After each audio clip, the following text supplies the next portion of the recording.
What's up, family? Back with a quick video. Got a little ride today. Out here doing some peer support, but we're going to talk a little bit about child transportation. We're going to talk a little about NEMT. One thing, you guys, I would say do both if you're starting out. Don't listen to these people saying, well, you can't make no money dealing with brokers. That's a lie. You know what I mean? I work with a few workers' comp brokers, and I make decent money on trips. I would say you got to give things a shot and see if you like it for yourself. You know, one thing that worked for somebody else, that didn't work for somebody else, that don't mean it's not going to work for you. So I wouldn't tell anybody at all, nah, never deal with a broker, or nah, don't do private pay. You know, everybody's experience can be different, you know what I mean? So to me, I don't get that. And there's a lot of stuff out here on transportation now, man. Like, now all of a sudden everybody doing transportation. You know, you just gotta watch out from the people that just trying to sell you something or this or that, and people that's not being real out here, man. You know what I'm saying? So y'all gotta kind of fill that out yourself. But I would say get the information you need from multiple people, but it's more than one way to do a thing. So me personally, I would do both. I wouldn't just get stuck on private pay in the beginning, because a lot of y'all ain't got the patience. A lot of y'all don't have the money. So if you building that transportation company, you working with a workers' comp broker to have some trips rolling in while you building your private pay, there's nothing wrong with that. Do what you got to do to maintain your overhead and put some money in your pocket. But it is some things you're going to have to do if you're talking about dealing with brokers. We use Screen. I think I pronounced that right. Do your 10-screen drug panel, and then you do your 10-year background check. A lot of them brokers, you're going to need that. You know, you're going to have to take some training. So you're going to have to take the passenger assistance one. That's one of the main ones. And there's another one you're going to have to take. It's like two main ones you're going to have to take, those trainings. But you gotta have that 10-year background check and a 10-screen drug panel for yourself and all your employees that's gonna drive. So you might as well go ahead and take care of that up from the beginning. Go ahead and sign yourself up, get linked with that, start working with them, get your stuff through. That way it won't be no holdups if you are gonna deal with some brokers. And you can do that while you're building your private pay at the same time. No, you do not need a wheelchair van.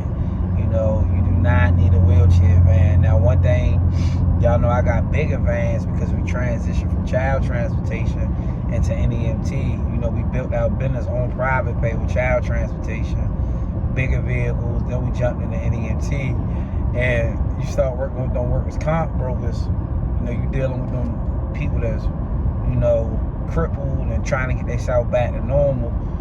Those bigger vehicles are not really good. So it's good to have a few small vehicles. It's good to have a car. It's good to have a minivan. But luckily I had the minivan, luckily I had the bus, and we bought a little stool thing if I had to use one of my 15 passengers, and it got like a handle on there, so that's how they can get up in the van on the days that I gotta use them. But the people in real bad shape, those 15 passengers is not good vehicles to have when you're dealing with workers' comp people that's injured. You know, you better off having a car, a van, something small that they can just get in, because a lot of them on canes, they're a little crippled, they really can't walk, stuff like that. So, be prepared as far as your vehicle selection when you're dealing with workers' comp. Now, if you're dealing with Medicaid brokers, then that's a little different. A lot of them just going to doctor's appointments and stuff like that, so they can get in the 15 passenger. They not on like canes and things like that. They just going to their appointments, their Medicaid appointments. So by all means, go ahead and do that. Well, Screen, get linked with that. Go ahead and take them trainings you're gonna need, and that's what you're gonna need. Now, if you're dealing with if you're gonna do private pay, have your marketing material for sure. Have your marketing material in place. You can run Facebook ads. That's a good thing to do. I think Facebook ads is good for any business. Definitely gotta have your My Google business page.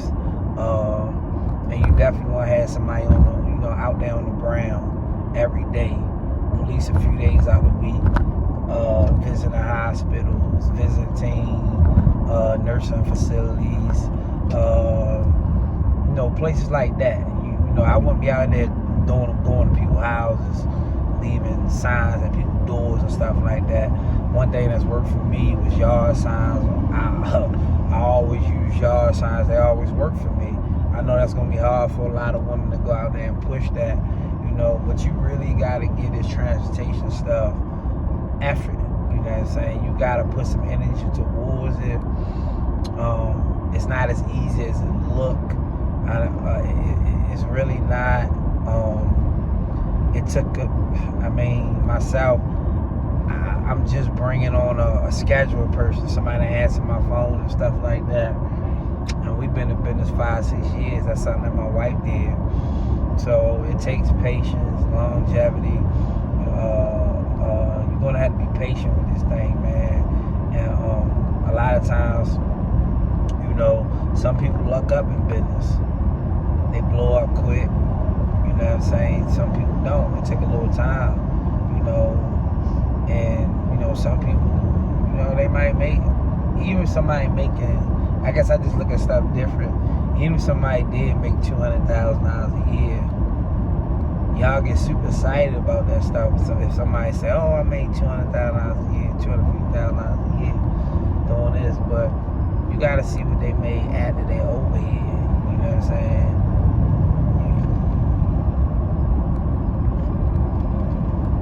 You gotta see how much they made after they paid their employees, after they paid insurance, after they paid taxes.